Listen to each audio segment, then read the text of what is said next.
Assalamualaikum warahmatullahi wabarakatuh. Perkenalkan, nama saya Safika Ayu, NIM 180110250110, Prodi Pendidikan Guru Sekolah Dasar. Perkenalkan, nama saya Anissa Nursolihah dengan NIM 18010252669. Saya mahasiswa semester 5 Pendidikan Guru Sekolah Dasar Universitas Muhammadiyah Profesor Dr. Hamka. Perkenalkan, nama saya Aska Amalia Bahrudin dengan NIM 18010252230. Saya mahasiswi semester 5 Pendidikan Guru Sekolah Dasar di Universitas Muhammadiyah Profesor Dr. Hamka. Nama saya Mutia Nabila dengan NIM 180102533, semester 5, program studi PGSD, Universitas Muhammadiyah Profesor Dr. Hamka. Pada video kali ini, kita akan membahas tentang administrasi kepegawaian. Pertama yaitu administrasi kepegawaian merupakan seluruh aktivitas yang berkaitan dengan masalah penggunaan pegawai untuk mencapai suatu tujuan. Dalam administrasi pegawaian terdapat dua fungsi pada administrasi, yaitu fungsi manajerial dan fungsi operatif. Fungsi operatif ini berkaitan dengan pekerjaan yang menggunakan pikiran, meliputi perencanaan pegawai, yaitu suatu proses kebutuhan pegawai di masa yang akan datang. Kedua, pengorganisasian pegawai, yaitu menetapkan serta mengatur macam-macam kegiatan seperti pembinaan tugas, wewenang, dan pendelegasian. Yang ketiga, pengarahan pegawai. Kegiatan yang dilakukan untuk meningkatkan kinerja pegawai dalam memberikan motivasi.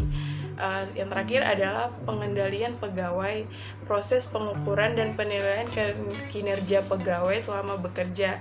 Salah satu bentuk pengendalian pegawai itu melakukan pengarahan, training, seperti itu. Fungsi kedua adalah fungsi operatif. Fungsi yang berkaitan dengan kegiatan yang dilakukan secara fisik, meliputi yang pertama itu pengadaan pegawai. Kegiatan penyediaan pegawai yang dapat dilakukan melalui proses rekrutmen atau seleksi pegawai. Biasanya ini dilakukan oleh HRD. Yang kedua, pengembangan pegawai merupakan kegiatan yang dilakukan perusahaan untuk meningkatkan kemampuan kinerja para pegawai. Yang ketiga, kompensasi pegawai merupakan imbalan atau balas jasa yang diberikan perusahaan kepada pegawai atas kinerja yang mereka berikan. Yang keempat, integrasi pegawai merupakan kegiatan yang dilakukan untuk meningkatkan kinerja pegawai sehingga dapat bekerja dengan efektif. Yang terakhir adalah pensiunan pegawai, merupakan kegiatan yang dilakukan perusahaan dalam memberikan dana pensiun hari tua untuk membalas jasa pegawai yang diberikan kepada perusahaan. Saya akan menjelaskan tentang prinsip administrasi kepegawaian. Yang pertama ada wewenang dan tanggung jawab. Pelaksanaan administrasi kepegawaian perlu dilakukan pembagian wewenang dan tanggung jawab. Artinya menggunakan wewenang sesuai dengan aturan dan tanggung jawab atas pekerjaannya. Yang kedua ada the right man on the right place. Maksudnya adalah proses penempatan seseorang harus sesuai dengan kemampuan dan keahliannya. Yang ketiga ada equal pay for equal work. Artinya pemberian punishment dan reward kepada semua pegawai harus sesuai dengan kinerja pegawai. Yang keempat ada kemanusiaan. Setiap pekerja harus memiliki porsi yang sama dalam hal persamaan harga diri, kemauan, dan cita-cita.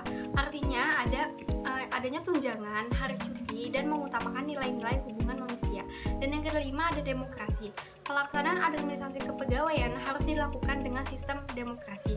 Pegawai bisa mengeluarkan pendapatnya tanpa membeda-bedakan antara atasan dan yang keenam, efisiensi dan produktivitas kerja.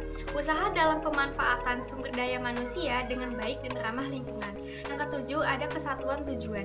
Seluruh pihak harus melakukan kegiatan pekerjaan yang sama untuk mencapai tujuan organisasi yang telah ditentukan sebelumnya. Yang kedelapan ada kesatuan arah. Pelaksanaan kewajiban administrasi kepegawaian memiliki arah yang sama sesuai dengan Undang-Undang 1945 untuk mencapai kesejahteraan masyarakat agar menjadi bangsa yang mempunyai satu kesatuan yang utuh. Yang kesembilan ada komando. Pelaksanaan kegiatan administrasi kepegawaian harus bersumber pada kepemimpinan yang jelas. Artinya harus ada pemimpin yang mengarahkan. Yang ke-10 ada disiplin. Seluruh pihak yang terlibat dalam pelaksanaan kegiatan administrasi kepegawaian harus bisa menghargai waktu, dan membudayakan etos kerja yang tinggi. Pendidik dan tenaga pendidik. Pendidik adalah tenaga profesional, merencanakan, melaksanakan pembelajaran, menilai hasil pembelajaran, membimbing, melatih, dan mengabdi pada masyarakat. Contohnya, guru, kepala sekolah, dan dosen. Tenaga pendidik adalah melaksanakan tugas administrasi, pengolahan, pengembangan, pengawasan, dan pelayanan teknis untuk menunjang pendidikan dalam satuan pendidikan. Contohnya, tata usaha, tenaga keperpustakawan, teknisi, dan tenaga laboratorium. Proses administrasi pendidik dan tenaga pendidikan. 1. Pengumuman adanya formasi baru. Pengumuman ini dilakukan untuk memberitahukan kepada seluruh masyarakat yang memenuhi kualifikasi. Pengumuman ini disebarkan dengan media cetak ataupun media elektronik. Yang harus tercantum adalah sebagai berikut. 1. Jenis atau macam kepegawaian yang dibutuhkan. 2. Persyaratan yang dituntut dari para pelamar. 3. Batas waktu dimulai dan diakhirinya pendaftaran. 4. Alamat dan tempat pengajuan pelamaran. 5. Lain-lain yang dipandang perlu. 2. Pendaftaran. Pendaftaran dilakukan setelah pengumuman tersebar dan pendaftar mengajukan permohonan dengan memenuhi syarat yang telah ditentukan. 3. Seleksi atau penyaringan. Dalam seleksi atau penyaringan terdapat 3 tahapan. 1. Penyaringan administrasi. 2. Ujian atau tes. 3. Pemeriksaan medis atau kesehatan bagi calon pelamar. Selanjutnya, kami akan membahas proses administrasi pendidik dimulai dari proses rekrutmen sampai pemberhentian. Mari kita simak videonya bersama-sama.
Menarik bukan? Sekarang kalian sudah mengerti kan bagaimana proses rekrutmen sampai pemberhentian administrasi pendidik. Selanjutnya, kami akan membahas mengenai administrasi kepegawaian dalam proses pendidikan.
aktivitas yang berkaitan dengan kepegawaian. Kepegawaian memiliki fungsi yang salah satunya yaitu sebagai organisasi untuk melaksanakan program kepegawaian yang termasuk di dalamnya mengemban segala tugas serta tanggung jawab dari setiap pegawai yang ditentukan dengan jelas dan tegas. Sekian video pembahasan administrasi kepegawaian. Kurang dan lebihnya mohon maaf. Wassalamualaikum warahmatullahi wabarakatuh.